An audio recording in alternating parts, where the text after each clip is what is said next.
The Galactic King watched the recording again, slower this time. The human woman blinked once, maybe twice. Her lips barely moved.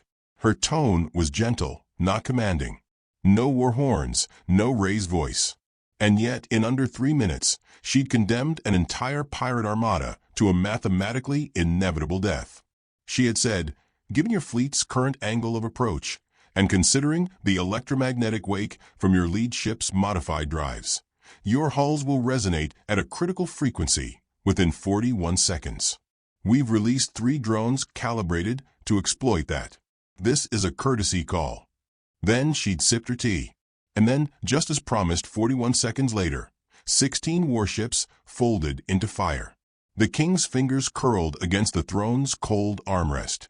Behind him, marble wings of alien advisors spread and shimmered, each from a different species, each reeking of unease cloaked in formal silk and falsified calm. She looks like she'd apologize for stepping on your foot, murmured Admiral Crothel of the Vrex Dominion, spitting a glob of bitter oil into a ceremonial basin. Is this what they sent to negotiate now? A librarian in soft shoes. She's just a woman, said the king, more to himself than to the court. Just a woman with a clipboard and a mug. A whispering chuckle slithered through the council. But not from everyone. Ambassador Cerulean of Elithus Quadrant, ancient and blind in both eyes, adjusted his translation lens with deliberate care. She drinks tea while orchestrating destruction. She warns before killing. That is not kindness. That is confidence. The king did not respond. He only waved a gloved hand. A star chart bloomed into the air before them, Earth's orbital sphere, rotating slowly like a fruit waiting to be plucked. Send the 5. The room fell silent. Crothel straightened. Your Majesty, are you certain? That. I said send them. The king's voice cracked through the chamber, like a blade over dry bone. If she wants to speak in polite riddles and predictive equations, let her answer to something older than words. I want her blood on marble. So it was decided. 5 names. 5 nightmares. They had no single origin. No single cause. They were beings pulled from myth and memory, from planetary legends whispered to unruly children. Each had killed kings. Each had never failed. The Vrex warrior Greneth stood taller than 3 men, armored in his own molted bone. The Solarii assassin, Niel, shimmered through walls and photons. The Orthus brute, Urak, could punch through steel with one arm. The Kiner whisperer, known only as Thresh, released neurotoxin by merely exhaling. And then back, no one remembered his name, only the hushed terror he left behind. They boarded 5 silent ships. No flags. No signatures. Just breathless speed through black. And at the edge of a quiet moon base on Earth's far side, General Haley Granger stirred milk into her tea with a honey stick shaped like a bear. She was older than most generals, 48 Earth years, with a stubborn streak of silver in her braid and an old scar behind her right ear that pulsed when storms approached. She wore wool, not armor. Her boots were muddy. Her nails were clipped short, though the pinky on her right hand was always painted blue. Ma'am, said Lieutenant Cole, sliding a secure tablet across the garden table. Intercepted transmission. 5 high-value alien signatures en route. Non-linear patterns. Advanced stealth systems. Haley didn't look at the screen. She turned her face to the morning light. Birds chirped from solar-powered speaker trees, mockingbirds by request. How long? 6 hours, best estimate. She took a long sip. Did you bring the boxes? Cole hesitated. The boxes? The coffins, dear. 5 of them. I had them made 2 weeks ago. Shipped from Mars iron. Polished steel. Soft interior. We don't want to be unkind. He blinked. You knew. She smiled. They're very proud, you know. Can't stand being embarrassed by a woman who gardens. Cole opened his mouth, then closed it. Haley stood, brushing her hands on her skirt. Prep the field, Lieutenant. Non-lethal visual camo. I want them to feel clever until the end. Which end? Their own, of course. Back at the Galactic Palace, one of the king's advisors dared to whisper, "What if this doesn't work? What if she?" "She's a woman," the king snapped. "You forget your place." Earth has grown arrogant. It's time they remembered their scale. But Earth, it turned out, did not need reminders. Earth remembered everything. Earth waited, like old wolves do, beneath smiles and polite nods. In a chamber buried beneath her moon base, Haley traced her fingers over a star map etched into ancient wood.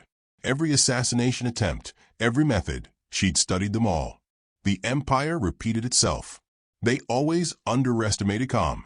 They always mistook restraint for weakness. She whispered, "There's something comforting about their patterns." Above her, satellites twitched. Drones whispered across low orbit. Defensive algorithms, disguised as background radiation, shimmered into readiness. Her succulents vibrated in low frequency. One of them bloomed. She looked at it.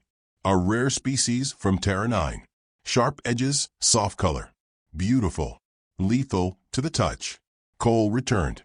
"All boxes are ready. Last chance to issue a warning." Haley tilted her head. "Did they warn me?" "No." She smiled. Then they wouldn't appreciate the gesture. 3 hours later, a bird stopped singing. One of the garden drones short-circuited, falling from the air with a twitch. Haley glanced up from her tea. "They're here," she said.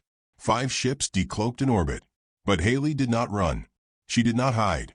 She set her mug on the saucer with a delicate clink. The sound echoed, amplified, unnatural. It was the trigger.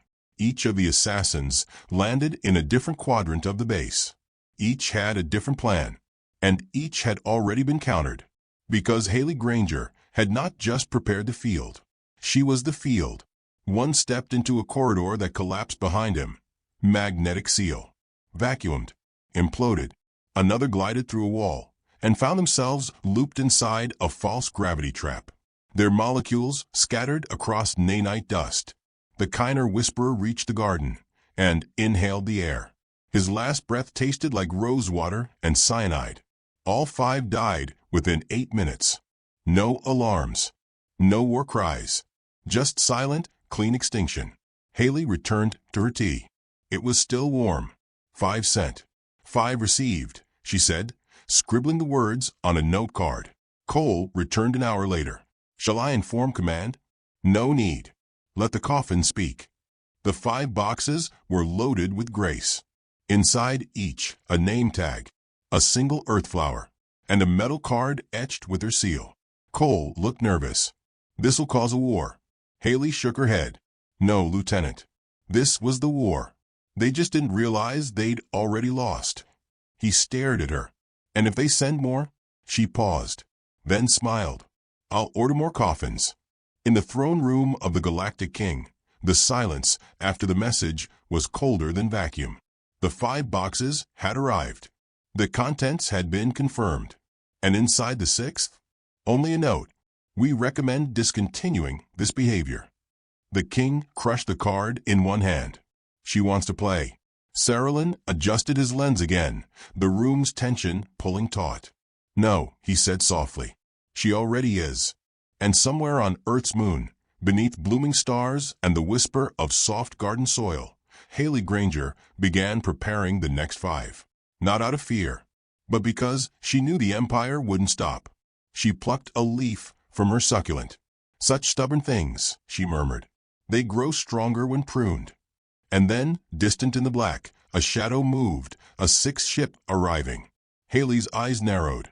Now that, she whispered, was not on the schedule. The Vrex assassin landed like thunder. His ship didn't need stealth. It was arrogance incarnate. Black iron forged from hollowed meteors. Its claws dug into the moon's surface, as if to claim it. Greneth disembarked in silence, dragging his jagged blade behind him like a child's toy. His breath steamed in the vacuum. No suit, no oxygen, just rage and muscle wrapped in ancestral scars. Haley Granger watched him from the garden terrace, her tea steaming gently in the lunar chill. The temperature outside was brutal, but her base was climate-sealed. She liked the chill on her glass walls. It reminded her that the void was never far away. "Vrex confirmed," said Lieutenant Cole over the comm, coming in direct. "He's not subtle." "They never are," she murmured, sipping. "Trigger field 10. Greneth charged. Not cautiously, Not cleverly. He sprinted with the confidence of a species that had never known failure. Haley's exterior dome flickered, then shimmered as projected foliage emerged, moss, vines, soft ferns. A lovely illusion. But beneath it, tiny mechanical roots began to vibrate. When Gwyneth hit the clearing, the moss bloomed into flame. It wasn't an explosion. It was an orchestration. Thousands of microblasts sequenced by Haley's Garden AI, targeted specifically to his neural density. Not fatal, not yet, but disorienting. He staggered. Then the birds came. Tiny drone hawks, painted with earth tones and armed with soundbar talons. They dove, sliced, vanished into the simulated canopy. By the time Gwyneth raised his blade, his balance was gone. One final burst hit him center mass. He collapsed in the Garden of Illusions. "I've always hated that one," Haley said softly, standing as the dome sealed. He made a mess. Inside the control room, Cole looked pale. "First one down. 4 to go," she said, already turning. "And these will try to be clever." The Solarii assassin didn't land. She descended, a shimmer of light twisting into shape on the upper hall of the greenhouse, like the moon had blinked and grown a halo. Niall of the Solarii moved through photons. She had no body in the traditional sense. Her presence bent reality. Surveillance couldn't hold her. But Haley didn't rely on surveillance. She relied on expectation. Niall phased through the greenhouse wall like a passing thought. It was too quiet, too still. A library. That's what Haley had called it. A room filled with paper and silence. No traps, no lasers, just oak shelves, earth novels, and a single reading chair beneath a brass lamp. Niall moved toward it, curious. And then the door shut. No sound, just sealed atmosphere. Inside, the room became very cold. Outside, Cole watched from the control room. She's in the compression cell. Haley leaned in. Temperature. -100 and rising. Niall shimmered, tried to shift. The particles around her began to break apart, misalign, twitch in ways unlight should not. The brass lamp shattered. Shelves buckled. But she couldn't escape. Not without a body. The compression cell wasn't just cold. It was calibrated to inhibit waveforms. A theory Haley had tested once on a butterfly made of plasma. Niall's scream was like glass cracking. And then there was silence. Cole exhaled. "You're 2 for 2. "I told you," Haley said. "They underestimate women who read." The Orthus brute dropped from orbit without warning. No ship. Just a pod wrapped around raw fury. Urak landed so hard the base shook. Dust bloomed for miles. Alarms chimed politely. He tore through the outer fence like tissue. Hydraulic joints in his arms flexed with every step. His breath left steam against the shield glass. He didn't care about finesse. He was built to break. Haley watched him from inside the greenhouse as he advanced across the simulation field. "He's fast," Cole said, checking sensors. "Watch." Urak entered the orchard, rows of harmless cherry trees. The air was sweet. Earth bees hummed artificially. The brute crushed the trunk of the first tree, and with it, triggered 20 hidden pressure pads. The ground fell out from beneath him. He dropped into a pit lined with silvery dust. "Is that thermite?" Cole asked wide-eyed. "Slow burning," Haley nodded. "Had it flavored with cinnamon. Let him enjoy his last moments." Cole grimaced. Urak's roars became screams. Then nothing. The cherry trees above remained still, as if untouched. In the upper reaches of the base, the Kiner Whisperer had already arrived. Thresh moved like breath, quiet, invisible, scentless. A shadow inside a whisper. He'd poisoned entire capitals with a sigh. No trace. No witnesses. Just sleep. He made his way through the venting shafts, down into the kitchen. Haley stood at the counter, stirring a pot. She didn't turn around. "Hello." Thresh froze. He was invisible, undetectable. "I used your species' spores in this," she said gently. "They respond to pheromone clusters. That's how I found you." The pot bubbled. "You'll start feeling dizzy in 3, 2. Thresh collapsed. The steam had carried a neural pulse, meant to mimic his own frequency. Haley leaned over him, looking almost curious. "You should have brought a helmet." She slid a small glass vial into his mouth. His eyes flickered, then rolled back. Cole stared as Haley re-entered the command center. "For down." "They're not even adapting," she said sadly. "It's disappointing." The final one didn't attack. The back assassin had landed hours earlier and watched. His craft hovered in orbit, cloaked beyond visual, waiting for the right moment. But as he reviewed the patterns, something gnawed at him. Too clean. Too fast. The others had not sent distress signals. Their signals had ended. The Nvac were not emotional. They operated in logic, in probability. The numbers were wrong. And then his ship's systems flickered. Not violently, just enough. The air recycling hissed. A strange scent drifted. Sweet. Earthy. He reached for the control pad and found his fingers numb. The courier drone. The one that had approached his ship on entry, claiming to carry diplomatic chocolates. He hadn't eaten any, but he'd touched the wrapping. The wrapping was laced. He slumped in his seat, the stars spinning.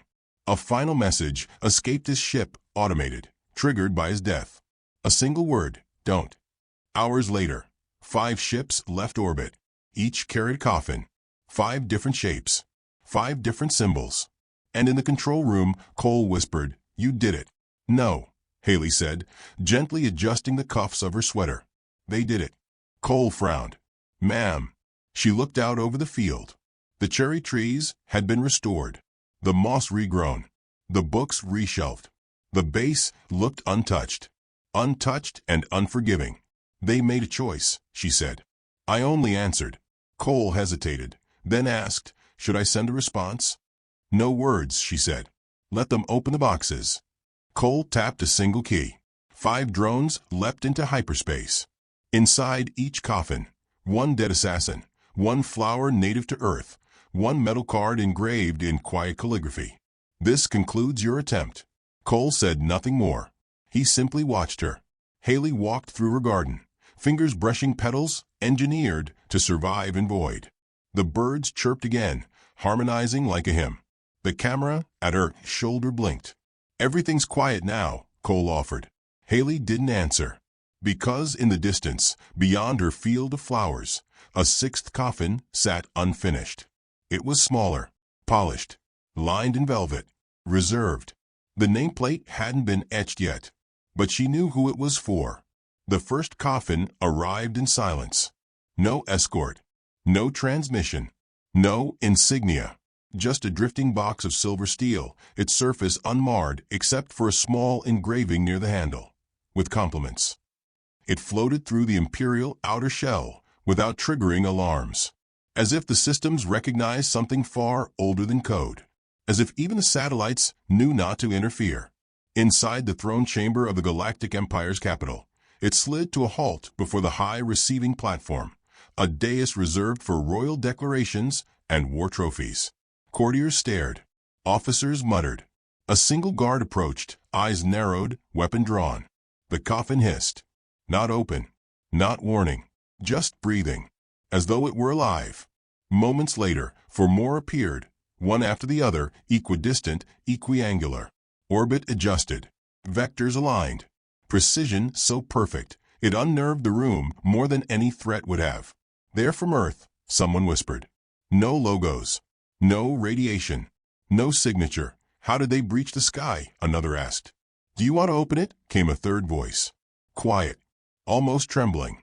King Malrux remained silent on his throne of bone and crystal. His hands curled around the twin serpent arms of the seat, jaw tense, teeth grinding behind lips, made soft by centuries of luxury. He hadn't moved in 5 minutes. The coffin before him bore the sigil of the Vrex Dominion, burned into its side like a mark of shame. A clawed palm. Grenetha's symbol. The king's voice came slow, almost hoarse. "Open it." Admiral Crothall stepped forward. Armor gleamed like obsidian. He nodded to a pair of attendants, specially bred beings, with eyes shielded from emotional radiation. They moved as one, triggered the lid. It lifted with a hush. Gas escaped. Not toxic, just the scent of orchids. Inside lay Greneth, or what was left of him. His body had been cleaned, wrapped in a woven blanket. A single flower rested on his chest, something alien, with blue petals and a yellow stem. Harmless looking. Peaceful. Too peaceful. The room remained frozen. Then the second coffin opened on its own. Inside, Niel the Solarii, or rather, her core crystal, gently laid in a velvet-lined dish, surrounded by fragments of shattered photonic matter, encased in glass. The dish sat atop a folded white cloth, as if this were some diplomatic ceremony. Someone in the crowd began to cry. The third box revealed Urak, seared and stilled. His body had been soothed with synthetic balm, his hands crossed. He looked like a sculpture of defeat. The fourth held Thresh, preserved inside a temperature-controlled capsule, with a handwritten note beside his helmet. The note read, "He breathed first. I simply responded." By the time the fifth opened and revealed the vac operative, barely discolored, still upright, eyes sealed in artificial serenity, the court had begun to fracture. Some shouted for war. Others began retreating into side chambers. The king stood at last. "Where is the message?" he demanded. "Where is the declaration of hostility? The human banners? The coded insults?" "There was none, your majesty," murmured Saralin, the ancient Lythis ambassador, leaning on his crystalline cane.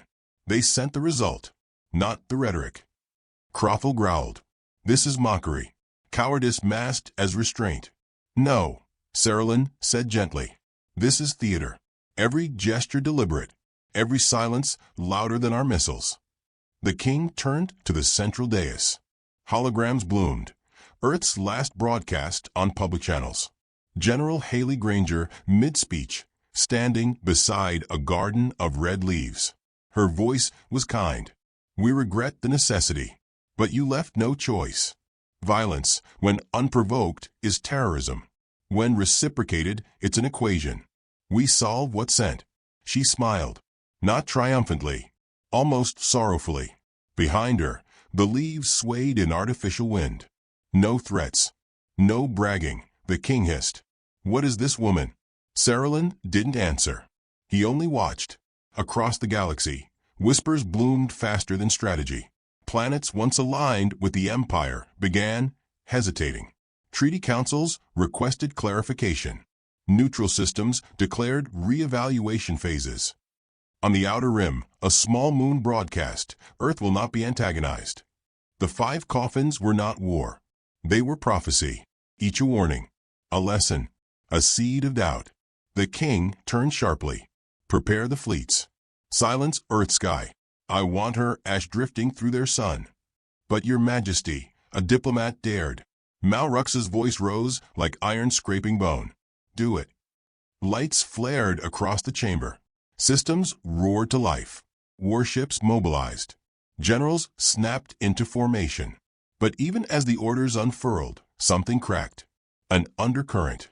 Not sound, not smell, just presence. One of the coffins, the 5th, trembled. A small slit opened on its side. A drawer. Inside, a single object, a small metal card. No transmission, no flare. Just a smooth, brushed steel rectangle. The king picked it up himself. 5 words. "This concludes your first mistake." He dropped it. Across the throne room, silence deepened into something sharp. On Earth, Haley Granger walked slowly through her garden, boots brushing against frost-resistant petals. The moon-based sky was dim. Soft clouds rolled across the dome. Artificial stars flickered on. Cole followed quietly. He hadn't spoken much since the launch. "They opened the boxes," he said finally. Haley nodded. "And they're panicking. Intelligence suggests over 90 fleet mobilizations across 3 sectors." "That's a lot of energy to waste," she murmured. Cole hesitated. "Do you think they'll attack?" "They'll consider it. But they saw what you did. What we did." Haley knelt to inspect a flower. A purple orchid, rare even by Earth standards. "The proud often mistake pain for warning," she said softly. "They'll try to reclaim dignity." She stood, wiped her gloves clean. "And I prepared for that too." He looked uneasy. "They'll come in numbers. Millions, maybe." "I won't need millions," she said. "Just timing." From beneath her coat, She pulled a small clicker. Pressed once. Above them, in orbit, one of Earth's hidden satellites pivoted. The code it ran wasn't war class. It was something older, slower. A whisper into the void. Back on the galactic throne world, the king received an emergency signal. All long-range transmissions had gone dark. Every ship prepping for war was now mute. Not damaged, just silenced. No commands. No coordination. No sound. Like a funeral. "What have they done?" he spat. And in the silence, Saralyn answered. "They sent the Coffins first." In the moon base command chamber, Cole studied the incoming feeds. Fleet systems are rebooting. Slowly. Like something's watching. Waiting. Haley nodded. "It's not a virus?" "No. It's a door. They can open it when I say." She turned back to her greenhouse. The plants were thriving. "Shall I warn them?" Cole asked. "No," she said. "They've already been warned." She paused, gaze distant. "But I'll send one last thing." Cole raised an eyebrow. "What is it?" Haley didn't answer. She opened a crate near the garden. Inside, a coffin. Empty. Smaller than the rest. Perfectly polished. She reached for the engraving tool and, with steady hands, etched a single name. Mal Rux. Cole swallowed. "You're provoking them." "No," she said. "I'm preparing them." As she set the lid gently on the box, her voice lowered to something almost tender. "They wanted to play executioner." She looked up, her eyes like polished stone. "But they forgot the part where we dig graves, too." The fleet shimmered above Earth like a storm carved in metal. Thousands of dreadnoughts, orbit crushers, hive-class siege ships, and stealth lancers, each bearing the sigil of a wounded empire. The Coffins had humiliated them. The silence that followed had only deepened the wound.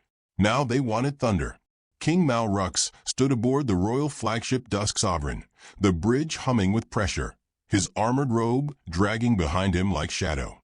"No more messages," he ordered, voice low. "No more warnings. We strike." They hadn't seen her for 12 days. No footage. No broadcasts. The woman, General Haley Granger, had gone quiet, leaving the galaxy spinning theories. Had she fled? Died? Hidden underground, like some clever rat waiting for the storm to pass? Mal Rux wanted her dead not because she'd killed his assassins, but because she hadn't bragged about it. Because she hadn't gloated. Because she had returned them in silence and let the galaxy do the math. That was the part that stuck in his mind. The silence. The kind that makes grown things fear the dark again. "All ships," Mal Rux said, stepping to the central dais. "Target Earth's northern hemisphere. Strategic saturation. Planetary relay centers. Tactical command nodes. Capital cities." Admiral Crothall flinched. "Your Majesty, our intelligence suggests their orbital systems are oddly dormant. It may be a trap." "I hope it is," the king said. Across the bridge, holograms rippled. Earth's skies mapped out like open veins. His generals whispered coordinates. Targeting markers slid into position. Then came the flicker. A single ship decloaked. Not an Earth ship. Not a war vessel. A pod. Small. Round. Like a courier's bag. It drifted in front of the Dusk Sovereign. Its exterior marked with human script. Simple. Poetic. Some things bloom only under pressure. Crothall moved first. "Destroy it." But Mal Rux raised a hand. "Wait." The pod opened. Inside was a book. Leather-bound. Earth-made. And beneath it, a handwritten letter. The bridge scanned and translated instantly. The contents unfolded across every screen. "To whom it may concern, I did not summon war. You walked toward it willingly. You mistook stillness for fear and elegance for fragility. I prepared your coffins as a courtesy. This time, I have not prepared anything. This time, the galaxy will prepare you. HG. No threat. No order. Just words." But the tension that filled the bridge could have cracked glass. "She's bluffing," Crothall muttered.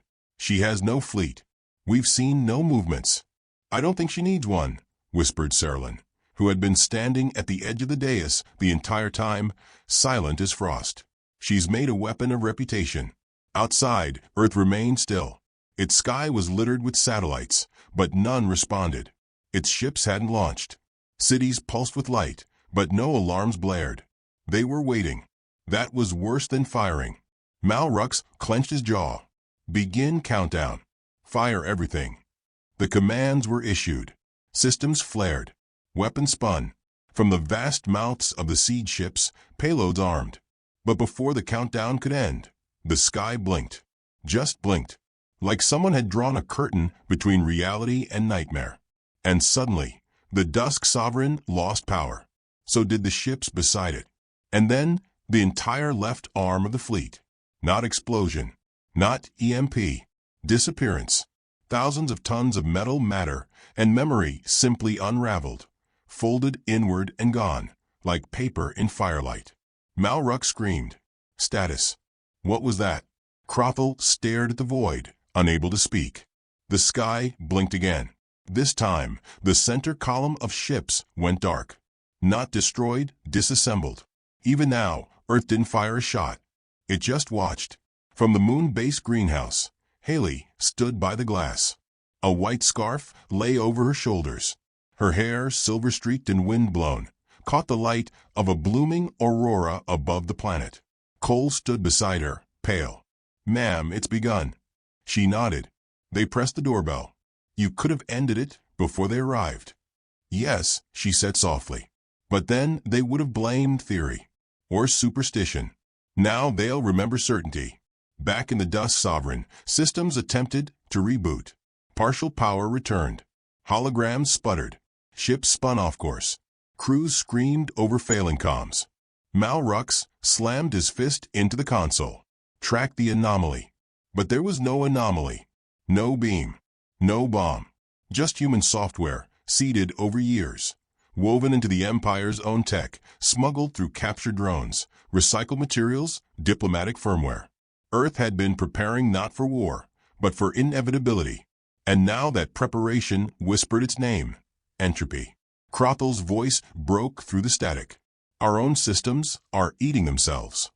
Across the bridge, feeds lit up. Each screen now displayed Haley. Not live. A recording. She sat in a chair. Behind her, a quiet garden. Sunflowers.